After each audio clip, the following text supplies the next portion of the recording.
In this video, we're going to go over certain safety aspects of being in the shop. So usually we start with head down. If you have longer hair, like long enough to be tied back, we usually ask that you tie it back.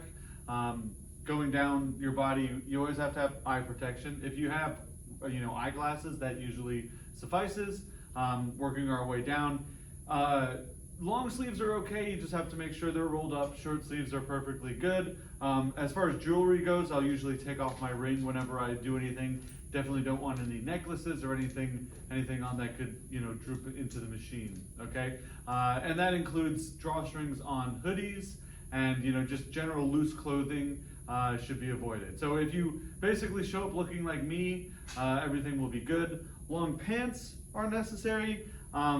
We need long pants because we have a chemical cabinet, and that ticks the box for needing long pants. And we also need closed-toed shoes. Okay, so closed-toed shoes are needed to prevent foot injury. We're not as strict as other shops that require some more steel toe requirements and things like that. The most important rule when working in the shop is to never work alone. So if you're in here at any time, you're going to need to be with two other students if myself or Mr. Jemison are not around, or if me or Mr. Jemison are around, then it could just be me and you working. That's okay. That's enough supervision. In an emergency situation, there are a couple different ways to contact medical or emergency services. So you could call 911, but often that's a little bit slower. You have to go through a dispatch to finally get to the correct party that can actually help you. So what we prefer you do is call the Temple police number, okay? And that's 215-204-1234. Or if you use one of the office phones back, in the office, in the back of the machine shop, you could dial 11234. If for whatever reason you're unable to use a cell phone or one of the phones in the back offices, picking this phone up will dial directly to Temple Police without even having to dial. Okay, now I want to draw your attention to some of the rules that we have. Talks a little bit about the personal protective equipment that I mentioned from before, but it also talks about some of the other things you should be aware of. So shouldn't have any horseplay in the shop. Don't present a dangerous situation. If there are people that are behaving dangerously, you should let me or Mr. Jemison know, or let them know. Anytime anyone breaks any of these rules, it'll not only be bad for the person breaking the rules, but it's never going to end up good for the people that also have shop privileges. Okay, so anytime any rules are broken, a lot of time privileges for everyone are reduced. So it's in your best interest to make sure other people are also abiding by these rules. Okay, and as you can see, rule down at the bottom, leaving the chuck key in is an especially heinous offense. We go over leaving the chuck key in and defining what that means in the lathe training. But if you leave a chuck key in and we catch you doing it, we make you write a 2-page report explaining why you should not have done that. All right, so the last portion of the video, I want to go over some stories and stuff like that of some incidents that have happened in this shop and others. We've been pretty lucky in this shop, and we haven't had a whole lot of major incidents.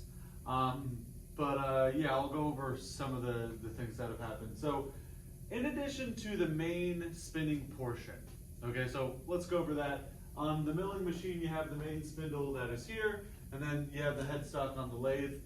So those spin, and as we all know, as things are spinning, they can be ejected from them. I usually focus mostly on the lathe, but really dangerous things can happen with both of them, and the same dangers or similar dangers are present with both of these machines. So on either one, it can wrap up a workpiece and then send it flying. That's possible for both of these machines, so you need to be aware of that first and foremost, and usually you are. But in addition to the main spinning portion that is dangerous, there's also the secondary handles like here for your feed and everything like that. Those you have to be aware of as well. And on the lathe, the shafts that go underneath the carriage there are also moving. Okay, and a while ago we had a student, she was working on the lathe, She had a slightly baggy article of clothing on and got a little bit too close to those shafts, and it actually started to pull her in. Luckily, she stopped it in time before she could get fully pulled into it. But yeah, scary things like that can happen, so you got to be aware of not only the main spinning portion, but all of your secondary shafts and everything like that. On the milling machine here, you have auto feed that operates your X and your Y handle, so you need to be aware of those. Okay. Second story. When you're working on the lathe or the mill, you'll sometimes be doing a certain operation that creates like long chips. Okay, and there's lots of ways to deal with them. But what you should never do is reach your hands in and pull them out. Okay. Normally we have chip brushes like this. Okay, and you could very simply brush the chips away so that it doesn't interact with the cutting edge, and you could do that on the milling machine or the lathe, and it makes it so that you could have something that is sacrificial that's not going to hurt the piece, or it's not going to get hurt itself, and you could get at the interface where it's cutting the chips, and you could sort of brush them away. But what a buddy of mine was doing when I was a senior was he was actually doing that with his hand. Okay. And I'm sure he got away with that for a while that night, but eventually it caught up with him, and the chips, instead of him being able to pull them away, the chips got sucked into the machine, and his hand went along with it.